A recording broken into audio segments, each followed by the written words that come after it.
Good morning, Vietnam. How are you folks doing today? Welcome to another Financial Fitness with Patrick. Your host, as always, Patrick. And what an interesting week. Who had money on Joe Biden resigning in a week? Well, we'll see. We don't know if that's the long term, but it sort of kind of feels like that's the game. You guys probably caught us last week where James and we covered the Biden-Trump debate.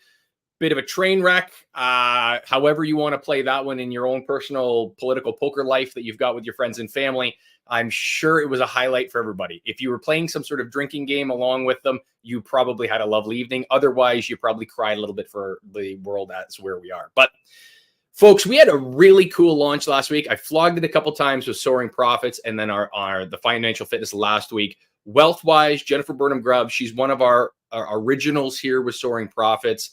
We have Wealth-wise, a show that we put together. James, I think you've got maybe even like a plug. Well, hi.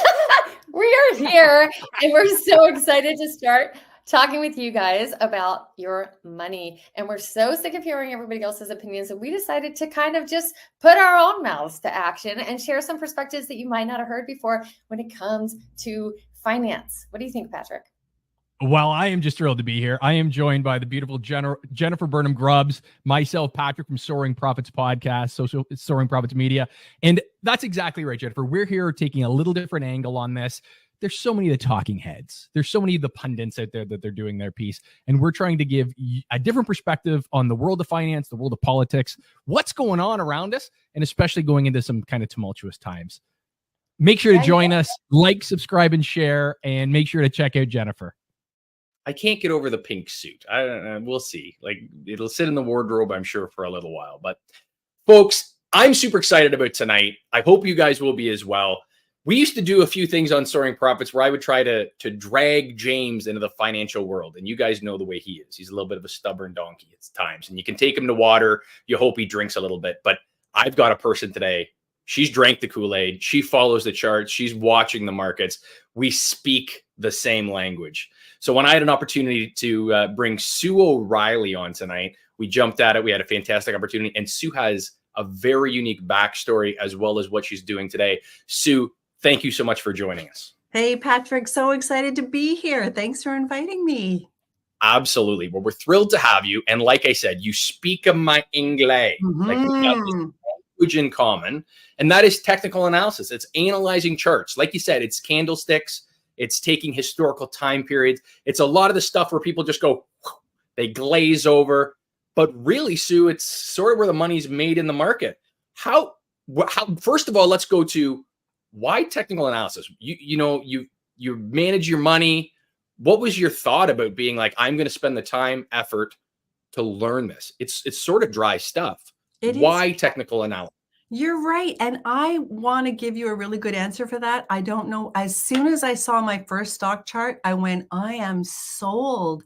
It just kind of made sense to me that you would be able to see supply and demand on a chart. It just made perfect sense. And I went, okay, if you can figure out supply and demand and where the demand is going to come in, hello, you've got an edge. And so it got me from the beginning. And you can ask my family when they're watching TV at night, I am on my computer sorting through my charts. I've been looking at charts for years and years and years. I never get tired of it. It's my favorite thing in the whole wide world to do. I'm a total geek.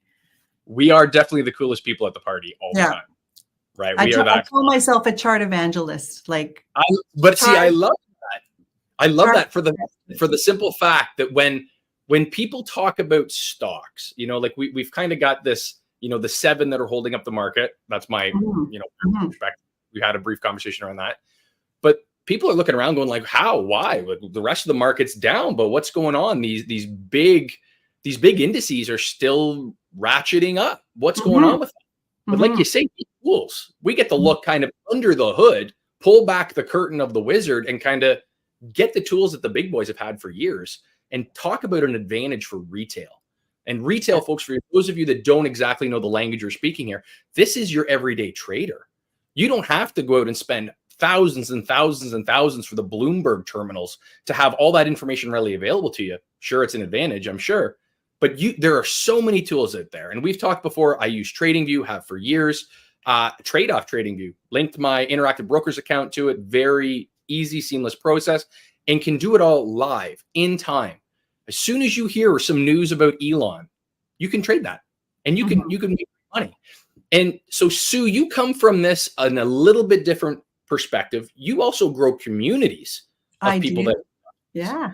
Just a little bit of, you took a passion, you took something that you were really interested in doing, you created a huge group, and now you're doing with the Positive Point on Meetup. Tell me a little bit about how that all got started. Well, and what's so next. You probably know that what we do can be a little bit of a lonely thing. So I seek out investment groups around me, and I was helping to run one about 8 years ago, and I was looking for a guest speaker. So I reached out to the StockTwits folks. They've got a huge platform. If you're into investing, you probably know StockTwits, and said, hey, do you mind if I post I'm looking for a speaker for my Toronto club? And they went, you live in Toronto? Do you want to run our Toronto group? And I went, okay, sure, I'll do that for a couple of months. Well, a couple of months turned into 6 years. I grew the group from about 300 members to close to 4,000 with a 5-star review on Meetup. So I was pretty proud of that. Yeah. And we just met every month and we would talk about charts, the markets, and where we wanted to look next. So now I've started my own project called The Positive Point on Meetup, and I'm starting from scratch. StockTwits decided to take their community groups and go in another direction. So I'm starting over again, building my membership, hosting those meetings once every month. And we welcome anyone from beginner, expert to, if you like the market and you are curious about where we're at, every month I hold, it's called my big picture event. And we look at them, we stand back and we look at the big picture, starting with the S&P, then the Dow, then the Russell, the semis, the Qs. And then we look at the individual sectors of the S&P 500 and we study the charts to figure out where the puck is going to go next. The old Wayne Gretzky analogy. Yeah, yeah. And that's so it's all Canadian is showing, Sue. So Canadian. That's it. Well, hang on a second, folks. We found a Canadian that speaks the language. I didn't even know if we'd ever do this, but Sue, so you start this group, you're talking about those things, but like we talked a little bit in the back in the green room here before we got started. And you were saying that with your group, you're saying, hey, look at 6 months ago, we're looking at the utilities. We're looking at that sector. We're looking now potentially in the energy sector. Yeah. All of these things have been right on the money. Like they have been home runs in the financial world if you're able to catch these. Okay. Is this information you guys are drumming up in your community? Oh, absolutely. So if you've been a part of my group for the last, I've been doing it for 6 years, month after month after month. October 2022, on that low in the market, when the semiconductors, the SMH, if you're into charts and markets, that's the ETF for the semiconductor space, big giant doji candle, which is indecision on the monthly chart. Now it's on the 50, the 50 simple moving average. And I went, guys, here we go, get ready.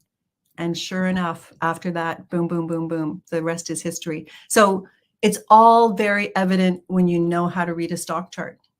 And so the magic, I'm sorry to interrupt, but it's all about blending the fundamentals with the technicals as well. So what we do is we take that list of the semis and we try to vet them for the highest quality, depending on who you are. For me, I'm looking for a dividend payer. Sometimes that's hard to find in a semiconductor, but depending on who you are and what you're looking for, we can find it. Well, and we saw the semiconductor industry. I'm a little bit more bearish than you. We talked about this before. I'm a little bit more bearish in the overall market. Obviously, semiconductors are going to be something that is going to take us into it's the next 100 years. It's the next oil, right? It is going to be that for the next 100 years. It's the AI revolution that's driving that. It's literally everything we do. We saw what chips did during COVID. The shortage of chips, there's no cars, there's no planes, trains, there's no infrastructure that's being developed in our economies. And we saw inflation because of that. Like the semiconductor space directly related to the inflationary costs that we saw going into the markets. But if you can see that and you can have an understanding of supply and demand, like you're saying in real time, you can see that doji candle. And for you folks out there, Sue and I were already working for our next episode. We're going to do some actual chart analysis and break this down. This is just getting our feet wet today. You're going to have to come back and see us in a couple of weeks, maybe. But when you see those indicators, when you see it bounce off that 50 moving average, like that is just, it's manna. It is sent from God. It is just an easy one to go, listen, this is an irrational pullback at that time. It's mostly interest rate based. Now you can apply all the other fundamental pieces. We had the Fed out of Janet Yellen starting to lever on the front end of bond yields. That was a stimulus to the market. We have had rate cut expectations sort of ever since. It's just sort of wait and see whenever we're going to get them. Now we have sort of what I said earlier in my introduction a little bit is we got the Biden-Trump situation. If Trump gets in, realistically, we're probably going to see an interest rate drop as soon as he gets in, whether he fires Powell or not. That's sort of what the market is pricing in now, that they're going to see some sort of rates sooner or later dropping. But when you have the fundamental piece and the technical piece, now you have an entire viewpoint of what the market gives you. But you're a short-term trader. How do you take that fundamental? Because again, that can take time or it can be instantaneous. Mm-hmm. How do you take that and apply it via time frames? Okay, so I have different accounts for different purposes. So some of my accounts have long-term holdings in them, which isn't to say that if the market reverses and has a severe downturn like we did in the end of 2021, I'm not raising cash and maybe looking at some inverse ETFs. So I'm not buy and hold forever. Right. But I do like you, I've got an Interactive Brokers account where I use options to swing trade the opportunities that I see. And we were talking earlier, each and every day, there are an acre of diamonds in the market if you know where to look, every single day. So I always say to my meetup group, it's all about having an abundance mindset, guys. Whether the market goes up or down, if you hang around here long enough, you're going to have a pretty good idea of what to do. So it gives you a little bit of peace of mind, I think. Well, and you know, profiteers out there, you hear James and I talk about community all the time. James talks about it in a mental health sense with his journey and what he's done, the amazing work that he does with people. But that community base gives you an understanding of what first person well-being. It gives you that, hey, I'm not just bouncing my head against the wall here. Mm-hmm. And in finances, you can know something and somebody walks in and either reassures you of that or says, hey, pal, have you thought about this? Right. And there is no perfect answer in any of this. Mm-hmm. Again, when you get into derivatives, the options business, all of that sort of thing, you can play every side. Like there's a million ways to play a single transaction to be profitable in these markets now. They've made it wild, to be honest with you. They have. The synthetic aspect of the market is sort of wild, but that's macro. What we're looking at here when we're talking TA is we're taking a macro approach with micro timelines, time like in and out. Mm-hmm. So one of the things you're doing in September is, well, let's talk a little bit about that. Tell me about the event in Toronto and tell me exactly what you're going to be talking about at that event. Okay, so the people at the Money Show, if you're in this space, you're probably familiar with the Money Show. It's a franchise that goes all over North America. Their biggest show is in Las Vegas, but they also have a big show that comes to Toronto every year. And they had invited me to speak there last year up on stage. It was a little unnerving, but it went really well. I really enjoyed it, and they were happy with my presentation. So they've invited me again this year. The topic is going to be how to identify entry points on solid uptrending stocks. So I'm in 30 minutes or less, I'm going to show you my methodology, some rules around it, and how you can deploy it yourself. And I'm a advocate of always using quality lists. So for me, it's the dividend aristocrats, the dividend kings, the ones that have reliable dividends that have been paying them for 50 or 25 years in those cases. That they have that beautiful liquidity as well. So start with a quality list, and that's the list that I'll be choosing from for my presentation. So when I say, solid uptrending stocks, we're talking dividend kings, dividend aristocrats, high dividend payers coming into an area of support, being able to see it, and then being able to leg in. So when you're trading, Sue, and again, let's kind of focus on the trading aspect for a little bit here. We won't get too technical. Okay. We won't bore anyone. We'll have to bring them all back. Mhm. So when you're choosing these names, these are names that you're not going to have massive volatility, right? Mhm. You're not having 10% a day like Nvidia can, right? You're watching these stocks, I would say probably move, 0.5%, 0.75% in a day. Right. As long as you're not around earnings or anything. Sure. Yeah. So I've got a rule. I don't trade anything at earnings. Right. I'm out before earnings. It's not a thing that I would ever touch Right. because of that exact reason, right? Nike. Yes. Right. Like, so we saw Nike last week just get absolutely hammered, right? Yeah. So Nike, everyone wears shoes, right? Yeah. Why? Oh, the consumer isn't spending on Nike anymore. Yeah. So this is a weakening consumer. Nike says, hey, look at forward earnings. We're concerned. We're not sure what we can do moving forward. And they get punished. Yeah. And that's the concern that I have as the macro perspective moving forward is this punishment phase that we're about to go through. Law of large numbers. We've had these record profits in a lot of these sectors for a long time. Chips were a huge help to that, right? As you move into that laws of large numbers, Nvidia can't keep beating by 120. It's not going to be a thing. Eventually, they're going to miss earnings. They're going to have an under expected earnings. Microsoft is going to say, hey, listen, we're going to come up with our own chip. There's going to be competitors at some point. When that happens, I don't want to be anywhere near it. Because the movement in that, and especially with the options plays that are in there right now, like my perspective, there's a real chance you see Nvidia take a 10, 15, 20% dive in a day. Like, I just think the earnings you're going to have just the way the market moves as far as the brokerage aspects, the market makers, they want to be on the right side of it. So they're going to hedge. So I do when the bubble pops, and I think we're in a bubble. That's my perspective. Again, this is not financial advice. I'm not your financial planner. But when we're taking these trades, when we're moving in on certain time frames, your dividend piece is safe because you're probably not going to get rocked. Your piece to finding entry points. What are some of the things that you look at in those moments to try to weed out some of the gray out of that? Oh my gosh. If we do a follow-up and I can show you on the charts, I will be in my sweet spot heaven.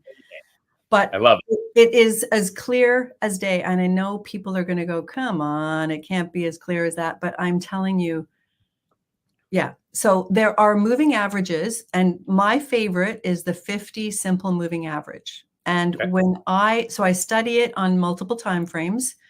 And when a really good quality stock, like currently I am circling PepsiCo.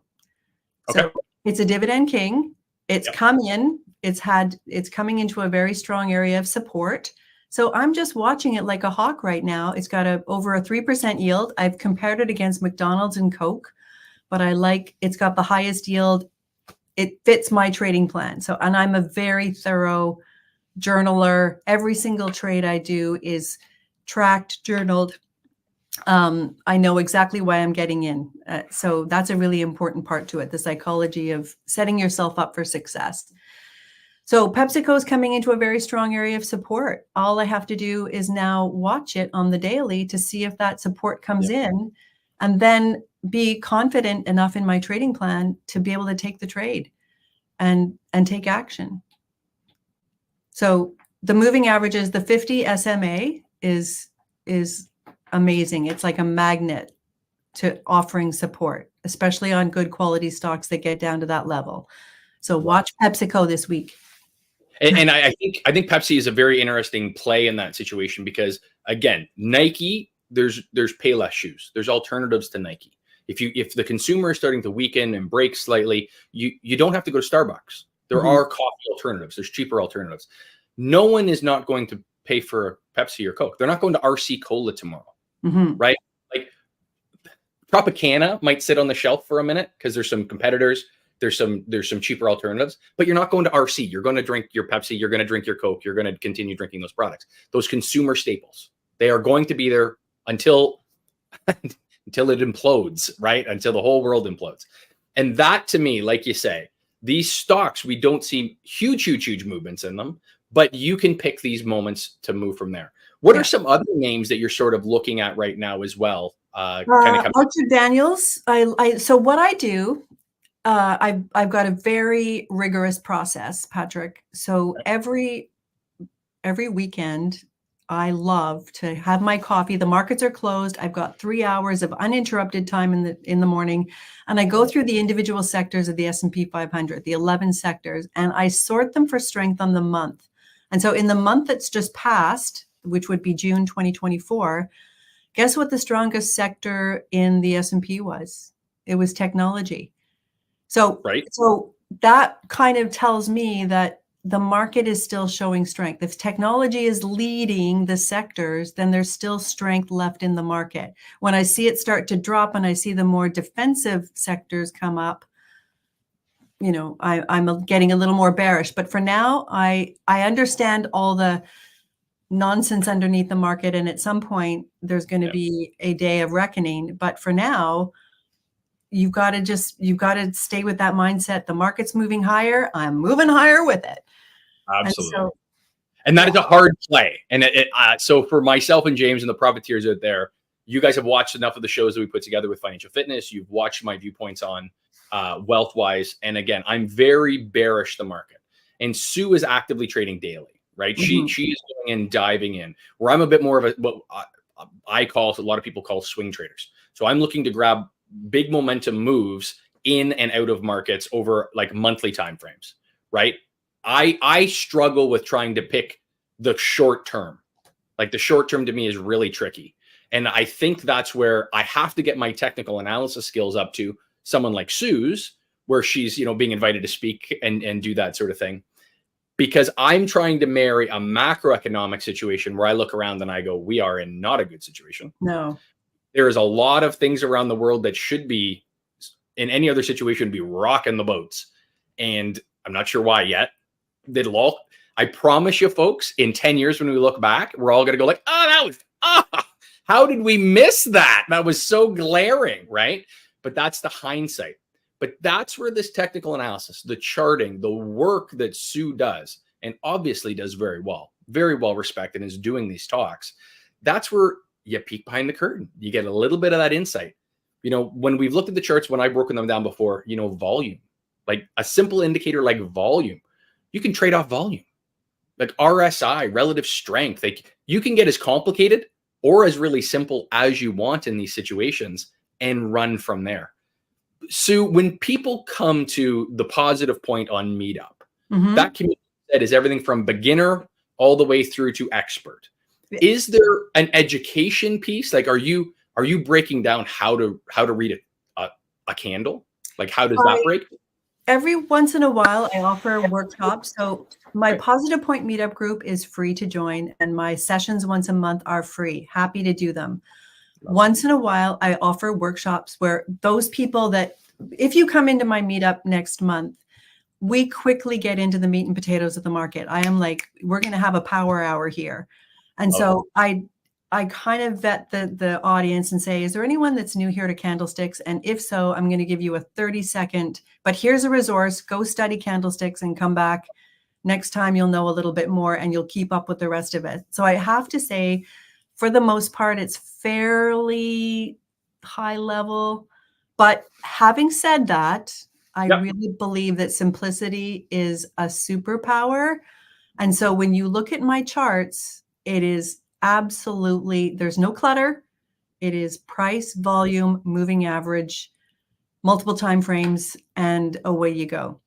Yeah. So it's easy for people to understand, but you got to hang in there. You got to be devoted to, you're not going to learn it, you know, you're not going to learn it in a few sessions. You got to be committed to the process.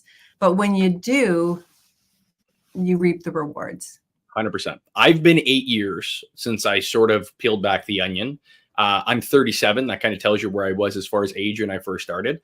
And when I got really passionate about it right off the hop, because I'm like, this is the coolest thing ever. It really is. Like if you can sit down, and again, James, I can see you curdling down there in the corner. It's one of those situations that when you can walk into a room and like you just did with PepsiCo, and you're sitting around and you're having a drink with your buddies on the golf course, whatever, wherever you are. And you're like, do you see what Pepsi's doing? And they're like, I have no idea. It's kind of a neat little feather in your cap. whether you do nothing more than just enjoy doing it. It's sort of a really cool holiday. Some guys do woodworking.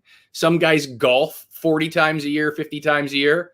I really enjoy, well, I got a boat, but I got a boat and I love watching the stocks and and the charts. And I think it's such a unique piece that is so overlooked in wealth generation and wealth creation. Yeah. It's risky. If you're not smart and you don't take the time, it can kill you. But and I find for someone my age, right, I can't afford a big drawdown like 2008. Thanks very much. Yeah. So when that stuff starts to show up, I've got a trading plan. I'm going to know what to do, and I will step aside things. But so with all the stuff that's going on in the world and you know, with the election coming up, and oh my gosh, I won't even go there. It gives you a very unsettled feeling, but at least I wake up every morning and I go, okay, I got a handle on this. I know this big important part of my life is okay because I know what to do.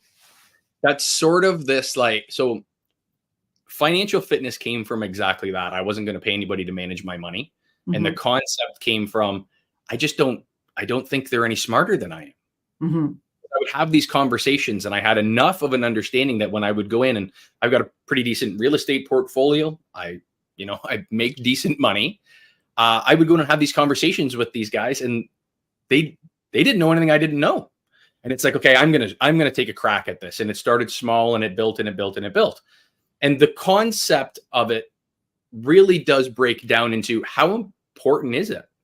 Like you can make 8 or 9% on your money in a year, and you're going to give a guy 3 to manage it. That's not how you create generational wealth for your family. And you're going to pay him that fee when the market goes down too. Right. Absolutely.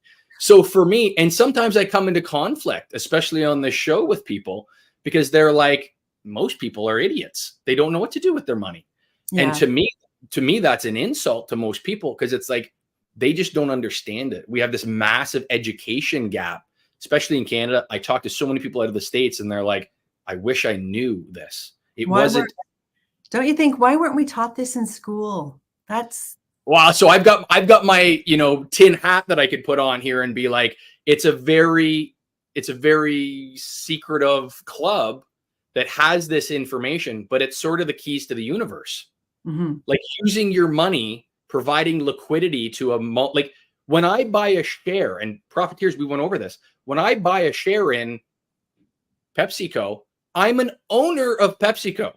I am now partnered with that organization in their success or failure.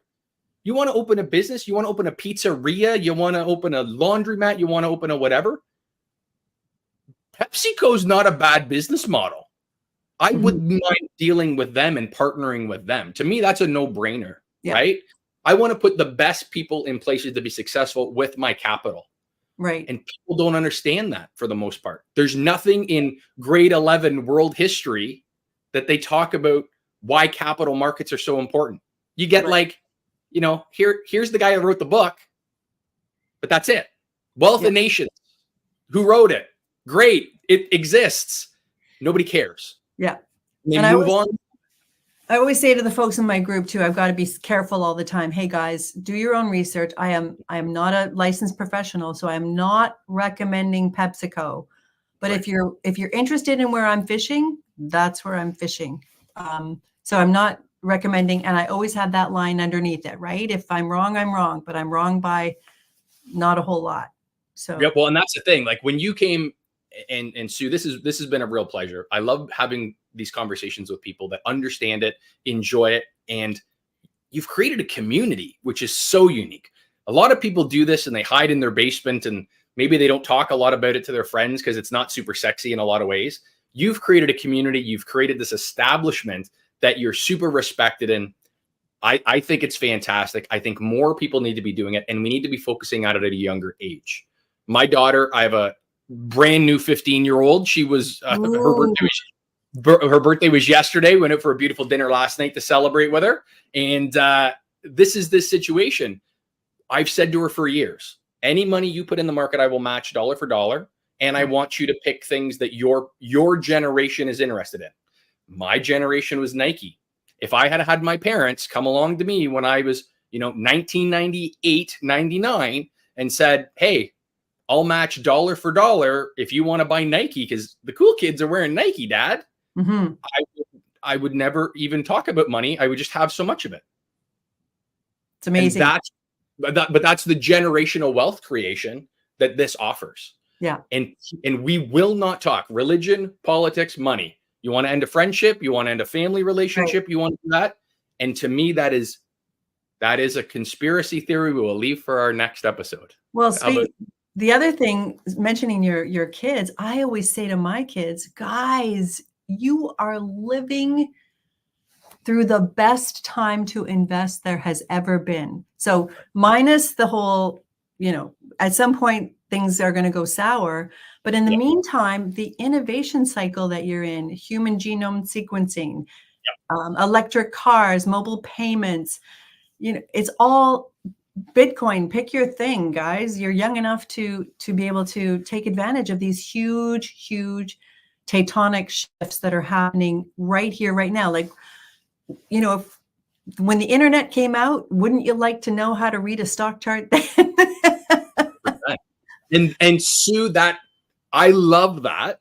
And it also terrifies me because it was the exact same thing when we look at Netscape, when we look at Comcast, when we look at those names, those were the ones that we are in the greatest time to be alive. And then the only one that's around is Microsoft.